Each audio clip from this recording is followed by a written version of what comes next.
Salam, Ya, baik, silakan lanjutkan kembali. salam kasih, damai dan sejahtera. Tuhan memberkati, menyertai dan melindungi. Salve, selamat Hari Raya Tubuh dan Darah Kristus. Pada paruh kedua ini kita lebih memaknai bagaimana kita sebagai pengikut Kristus mencintai Yesus Kristus dalam sakramen Ekaristi sebagai bentuk konsekuensi kita beriman. Jikalau seorang makan dari roti ini, ia akan hidup selama-lamanya, dan roti yang kuberikan itu ialah dagingku yang akan kuberikan untuk hidup dunia. Injil Yohanes bab 6 ayat 51. Orang-orang Yahudi tidak percaya kepadanya. Bahkan mereka berkata, bagaimana mungkin orang ini memberi kita makan dagingnya? Injil Yohanes bab 6 ayat 52. Memang, mengapa hosti kudus yang kita terima selama perjamuan kudus menjadi tubuh Yesus? Dibutuhkan iman yang mendalam untuk mempercayai kehadiran nyata tubuh dan darah Yesus selama perjamuan kudus. Seperti kesaksian seorang bapa yang tadinya tidak percaya walaupun dia dibaptis Katolik. Tetapi karena kehendak Allah melalui perantaran istrinya, dia akhirnya datang karena merasa sudah berhari-hari tidak mau atau tidak bisa datang ke gereja karena kehendaknya sendiri. Saudara-saudari yang terkasih dalam Yesus Kristus, bagaimana mungkin orang ini memberi kita makan dagingnya? Injil Yohanes bab 6 ayat 52. Memang, mengapa hosti kudus yang kita terima selama perjamuan kudus menjadi tubuh Yesus? Dibutuhkan iman yang mendalam untuk mempercayai kehadiran nyata tubuh dan darah Yesus selama perjamuan kudus. Jelas orang-orang Yahudi yang mengeluh tentang pernyataan Yesus yang berani ini tidak memiliki iman. Bagaimana dengan kita? Apakah kita percaya pada wacana roti hidup Yesus ini? Apakah kita percaya bahwa tubuh, darah, dan keilahian Yesuslah yang akan kita ambil dalam perjamuan kudus? Bapak, Ibu, saudara-saudari yang terkasih, pertanyaan-pertanyaan ini adalah sesuatu yang wajar. Tapi bagi orang beriman, pertanyaan ini justru akan membuat diri kita yang menolak tubuh dan darah Kristus menjadi terbelenggu, menjadi terpenjara dalam sesuatu hal yang memberikan kita bahwa makna terdalam adalah kita harus membebaskan diri dari belenggu-belenggu dunia, hawa nafsu, dan belenggu iblis ini. Maka tubuh dan darah Kristus atau roti hidup ini harus kita terima dan kita santap setiap waktu, setiap saat, setiap hari. Dan pada Hari Raya Tubuh dan Darah Kristus ini mengingatkan kita bahwa pentingnya sakramen Ekaristi bagi hidup kita dalam pemeliharaan iman kita. Setelah menerima Yesus, apakah kita masih berlutut dan berkomunikasi secara mendalam dengannya? Atau kita hanya berlutut karena itu adalah isyarat yang harus kita lakukan dan kita melakukan hanya demi melakukannya? Hanya melakukan demi melakukan. Ini yang sering terjadi dalam hidup beriman kita, Bapak, Ibu, saudara-saudari yang terkasih. Makna terdalam dalam Hari Raya Tubuh dan Darah Kristus adalah mengingatkan kembali bahwa pengorbanan Yesus di kayu salib bukannya hanya sia-sia, tetapi membebaskan seluruh umat manusia dari belenggu dosa. Dan dia tidak meninggalkan kita, bahkan memberikan tubuh dan darahnya. Kita ingat sebelum Yesus menderita sengsara pada hari Kamis Putih, Yesuslah yang menetapkan Ekaristi. Tetapi tubuh dan darah Kristus yang ditetapkannya adalah suatu perjamuan terakhir untuk mengingatkan akan dirinya. Tetapi pemeliharaannya dalam sakramen Ekaristi menjadi nyata ketika dia sudah tidak hidup bersama-sama para rasul atau para murid.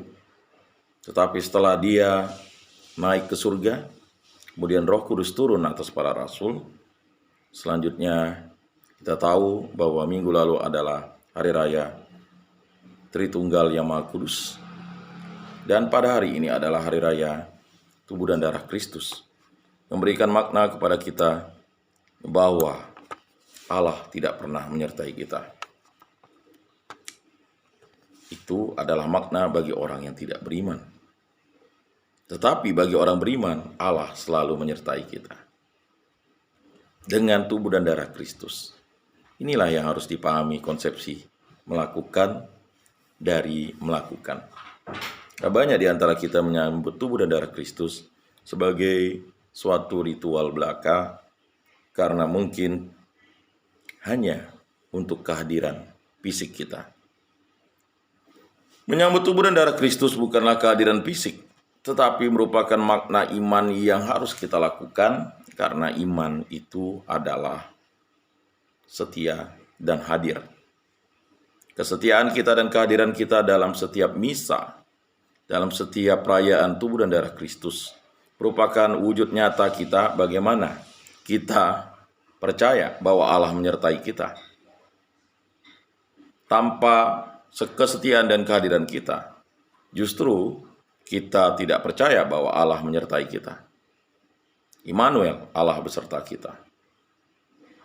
Tuhan memberkati, menyertai, dan melindungi kita dengan roti yang hidup ini, artinya roti Kristus memberikan kita hidup selama-lamanya. Apakah kita percaya bahwa tubuh, darah, dan keilahian Yesuslah yang akan kita ambil dalam perjamuan kudus? Pertanyaan ini merupakan pertanyaan yang harus kita jawab. Ya Tuhan. Mari ikutlah aku adalah pernyataan dari kehendak Allah. Bagaimana kita menjadi pribadi yang setia kepada Allah?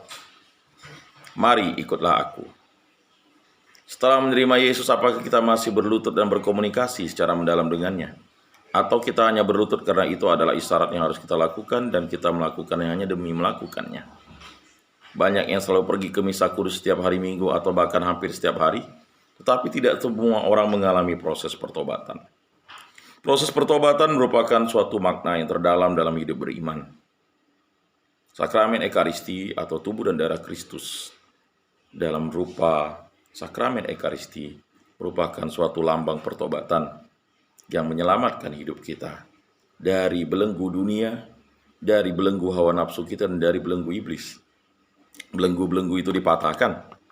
Maka seorang bapak tadi yang bersaksi bahwa dia melihat malaikat-malaikat di sekitar tabernakel merupakan makna yang terdalam bahwa kekudusan tidak akan bisa dikalahkan oleh kedosaan. Di mana ada kedosaan, kekudusan memberikan terang kepada kita. Yang kudus dari Allah adalah pernyataan yang luar biasa. Karena kejahatan dikalahkan oleh kekudusan, dan kekudusan adalah berasal dari Yesus Kristus. Untuk kebenaran sederhana bahwa kita tidak membiarkan diri kita dipertobatkan oleh tubuh dan darah Yesus.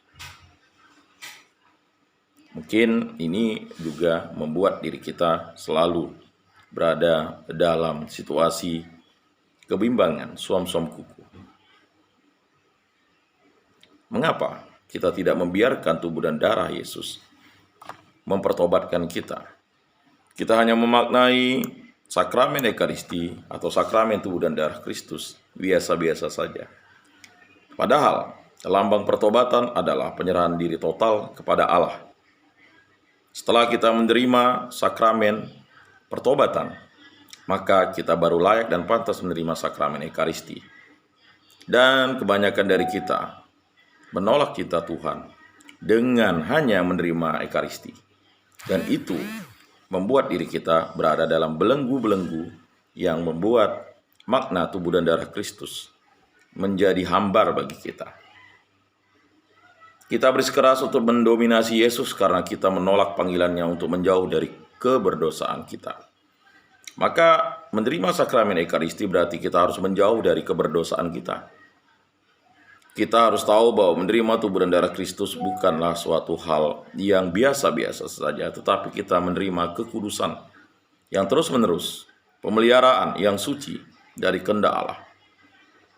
Menerima tubuh dan darah Kristus bukanlah sesuatu hal yang membuat kita hanya suam-suam kuku, tetapi kasih yang berlimpah dari Allah membuat kita mau dikuduskan, mau mewartakan, mau melayani, mau bersekutu, dan yang paling utama mau bersaksi dalam hidup keteladanan kita dengan kebaikan-kebaikan dan melawan kejahatan. Kita harus tunduk kepada Allah, lawanlah iblis, dia akan lari daripadamu. Pernyataan dari surat Yakobus ini membuat kita paham bahwa tubuh dan darah Kristus adalah kita tunduk kepada Allah. Dan dengan tubuh dan darah Kristus kita melawan dan mengusir, menghalau iblis untuk bisa mempengaruhi kita. Karena tubuh dan darah Kristus adalah Allah sendiri, Yesus Kristus sendiri, dan Roh Kudus sendiri. Allah Tritunggal yang Maha Kudus yang berada di dalam kita dan kita di dalam Dia. Aku dan Bapa adalah satu. Menyatu dengan Allah berarti kita membiarkan tubuh dan darah Kristus untuk memurnikan kita. Dan yang harus kita tahu, kita terus bertambah dan Yesus terus berkurang karena kita tetap melakukan hal-hal dengan cara kita dan tidak membiarkan Yesus menunjukkan jalannya. Padahal kita tahu bahwa Allah memberkati, menyertai, dan melindungi kita dengan tubuh dan darah Kristus. Dan ini sering terjadi dalam hidup kita. Kita menerima sakramen Ekaristi, kita menerima tubuh dan darah Kristus hanya dengan iman yang kadarnya sangat rendah, hanya menjalankan kewajiban, tanpa tahu bahwa tubuh dan darah Kristus adalah cinta kasih Allah yang begitu luar biasa dalam hidup kita.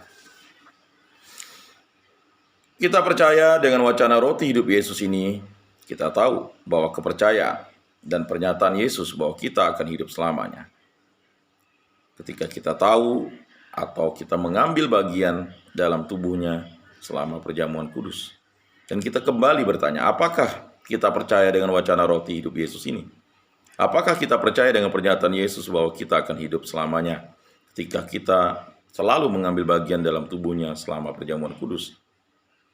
Dan ini kita harus tahu bahwa pertanyaan inilah yang membelenggu kita mengapa kita tidak menerima tubuh dan darah Kristus setiap minggunya, bahkan sudah sepantas dan selayaknya kita menerima setiap hari dalam waktu-waktu kita di muka bumi ini. Akankah ada keajaiban dalam hidup kita ketika kita mulai percaya? Keajaiban terjadi karena kita beriman. Mujizat terjadi karena iman.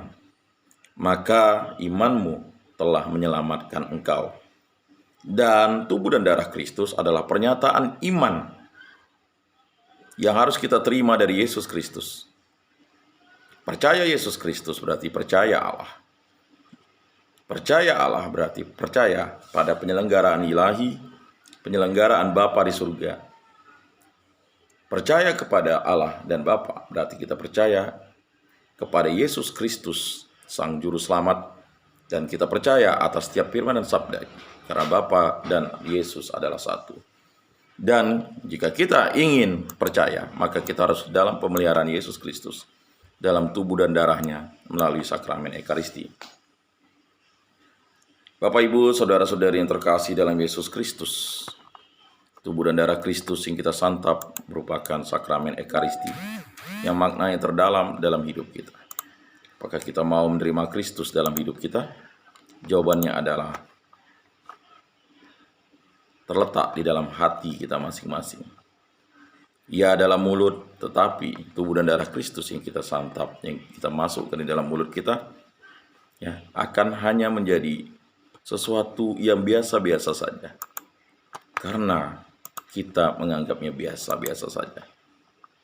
Tetapi dengan hari raya tubuh dan darah Kristus kita disadarkan kembali bahwa makna terdalam dalam hidup beriman adalah kita berada dalam pemeliharaan Allah.